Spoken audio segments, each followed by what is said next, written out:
મહેસાણા જિલ્લામાં આવેલું પાલોદર ગામ તેના પ્રાચીન ઇતિહાસ અને પરમ શક્તિધામ શ્રી જોગણી માતાજીના મંદિર માટે સમગ્ર ગુજરાતમાં પ્રખ્યાત છે.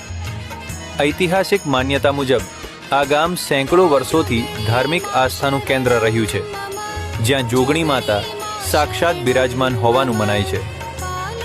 જોગણી માતાના મંદિરનો ઇતિહાસ ભક્તોની અતૂટ શ્રદ્ધા સાથે જોડાયેલો છે. માતાજી અનેક કુળના કુળદેવી છે અને તેમના આશીર્વાદ વિના ગામમાં કોઈ શુભ કાર્ય થતું નથી. આ મંદિરની સૌથી મોટી વિશેષતા અહીં ફાગણ મહિનામાં ભરાતો લોકમેળો અને તેમાં નીકળતી વર્ત છે. ભક્તો પોતાની બાધા પૂરી કરવા માટે લાકડાના માળખા વર્ત બનાવી માતાજીના ચરણે અર્પણ કરે છે. આ મેળામાં હજારોની સંખ્યામાં શ્રદ્ધાળુઓ ઉમટી પડે છે, જે પાલોદરની સાંસ્કૃતિક એકતાનું પ્રતીક છે.